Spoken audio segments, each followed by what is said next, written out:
سڵاوتان لەبێت بینەرانی خۆشەویستی تلوزیۆنی کۆمەڵام کاتتان باش باگەشتی هەواڵەکانی سەر لە بەیانی ڕۆژی سێشەممە چواردەی خەرمانان لە خزمەتانداین سەرەتا سەردێڕی گرنگترین هەواڵەکان.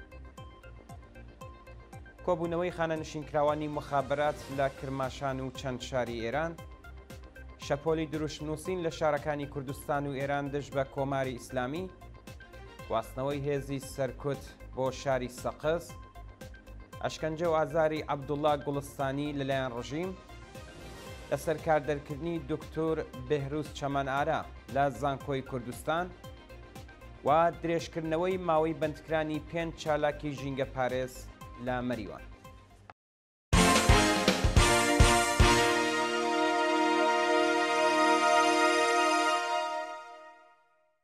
درێژەی هەواڵەکان کۆبوونەوەی خانەنشینکراوانی مخابرات لە کرماشان و چەند شاری ئێران. ڕۆژی دووشەممە 13 خەرمانان خانەنشینکراوانی مخابرات لە کرماشان و چەند شاری دیکەی ئێران بە پێی ڕەواڵی هەر هەفتە دژ بە دۆخی خراپی مەعیشەت خۆپیشاندانیان کرد. بە پێی راپۆرتەکان خانەنشینکراوانی مخابرات لە شارەکانی کرماشان، مەشهەد، ئیسفەهان، شاری کورد، ئەحواز، عێراق، ڕەشت، بەندەرعەباس، شیراز و ئەردەبیل لە ناڕەزاتی بە دۆخی خراپی ژیان و مەعیشەت لە بەردەم ڕێکخراوی مخابراتی پارێزگاکانیان کۆبوونەوە. خانەنشینکراوان خوازیاری چوونە سەرەوەی ئاستی هەقدەست و مەزایە بەکردەوە دەرهاتنی گەڵاڵەی هاوسانسازی و دابینکردنی بیمەی دەرمانی بوو. شەپۆلی دروشمنووسین لە شارەکانی کوردستان و ئێران دژ بە کۆماری ئیسلامی لەگەڵ نزیکبوونەوە بە ساڵڕۆژی گیانبەختکردنی ژینە ئەمینی و دەستپێکی شۆڕشی ژن ژیان ئازادی کچان و کوڕانی ئازادی خواز دیواری شارەکانی کوردستان و ئێرانیان بە دروشمی دژە حکوومەت نەخشاند.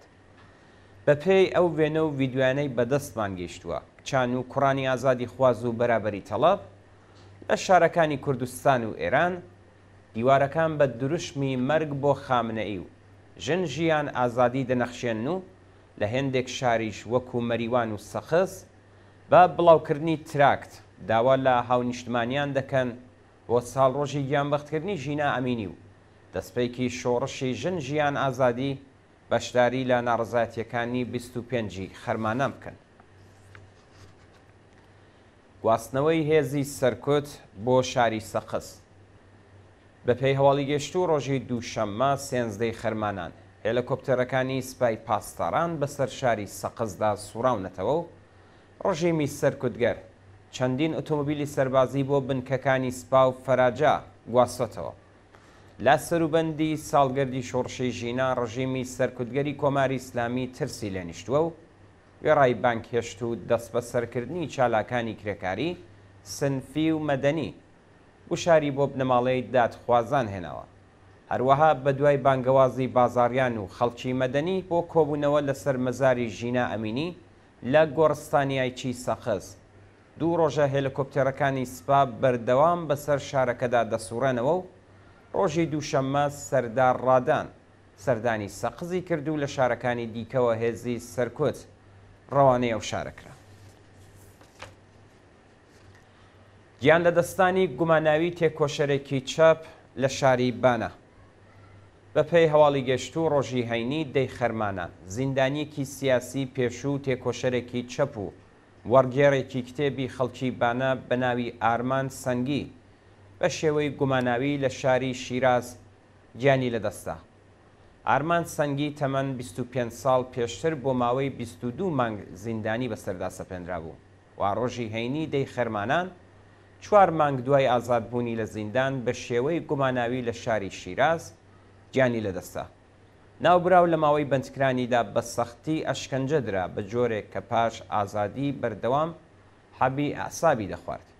بە وتەی بنەماڵەی ئارمان کوڕەکەیان وتویەتی کە بۆ ماوەی چەند ڕۆژ سەردانی تاران دەکات بۆ ئەوەی بە دوواداچوون بۆ سکاڵاکەی دژ بە ئیدارەی ئیتلاعات بکات، بەڵام ڕۆژی هەینی لە شیرازەوە پەیوەندیان لەگەڵ دەگرن و دەڵێن کە ئارمان لە نێو ماڵەکەیدا گیانی لەدەستاوە.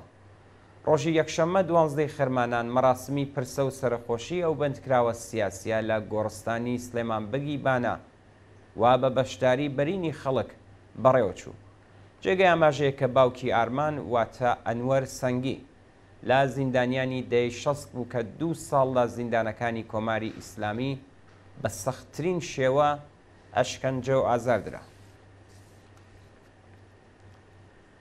ئەشکەنجە و ئازاری عەبدوڵڵا گوڵستانی لەلایەن ڕژیم. بەندکراوێکی خەڵکی بۆکان بە ناوی عەبدوڵڵا گوڵستانی کە چەند ڕۆژ لەوە پێش لەلایەن ئیدارەی ئیتلاعاتەوە دەست بەسەر و بۆ گرتوخانەی ئەو ناوەندە ئەمنیەتیە لە شاری ورمێ ڕاگوێزرا بوو بەهۆی ئەشکەنجەی سەختی هێزەکانی حکوومەت بڕبڕەی پشتی شکا و ڕەوانەی نەخۆشخانە کراوە.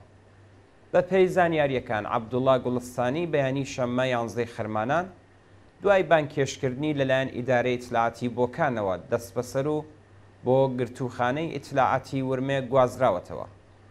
تا ئێستا هیچ زانیاریەک سەبارەت بە هۆکاری بەندکران و ئەو تۆمەتانەی خراوەتە پاڵ دۆسیەکەی لە بەردەستانیە.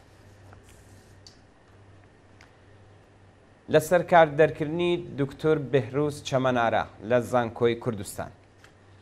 دکتۆر بێهروز چەمەنئارا سەرۆکی پێشووی بەشی کوردستان ناسی و لە مامۆستایانی زمان و ئەدەبیاتی کوردی لە زانکۆی کوردستان لەلایەن ناوەندە ئەمنیەتیەکانەوە لەسەر کارەکەی دوور خراوەتەوە.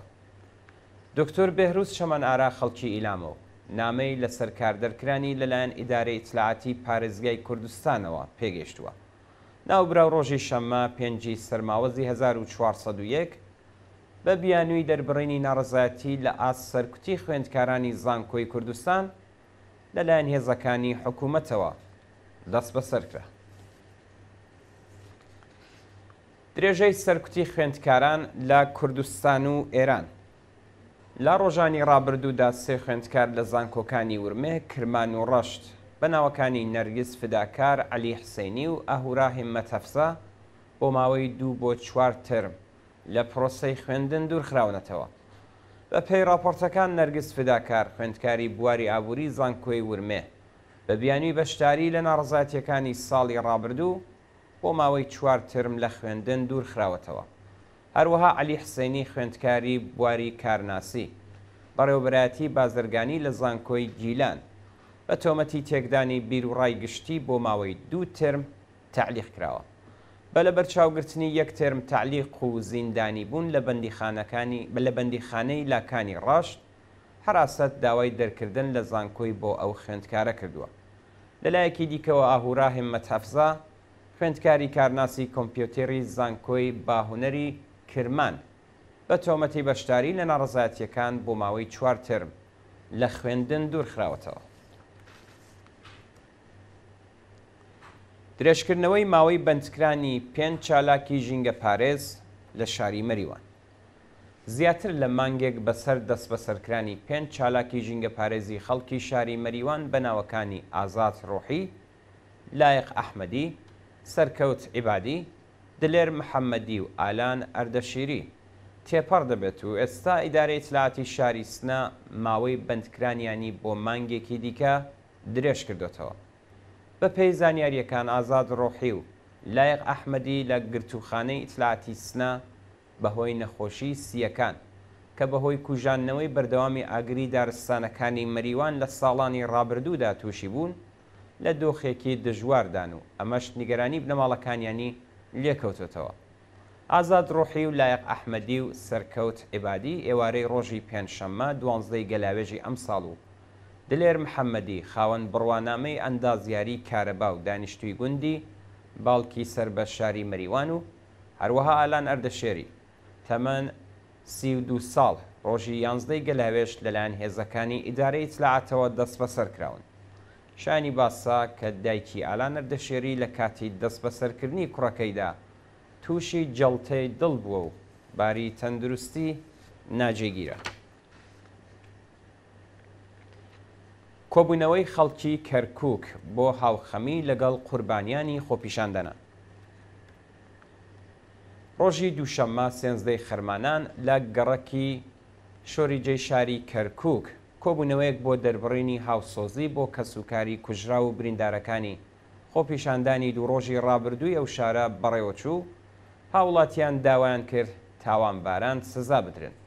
ڕۆژی شەممە کاتژمێر 5 ئێوارێ دانیشتوانی کوردی شاری کەرکووک دژ بە داخستنی ڕێگەی سەرەکی نێوان کەرکووک بۆ هەولێر لەلایەن لایەنگرانی تورکەمان و عەرەبی سەر بە گروپی ئەسابی ئەهلی حەق کە داوای ڕاگررتنی بڕیاری دەوڵەت بۆ ڕادەستکردنی بارگای پارتی دموکراتی کوردستانیان دەکرد خۆپیشاندانیان کرد بەڵام گرژی لێکەوتەوە لا تێکهەڵچوونی نێوان خۆپیشاندەران و هێزە ئەمنیەکاندا 4 کەس گیانیان لەدەستا و 15 کەسی دیکەش بریندار بوون.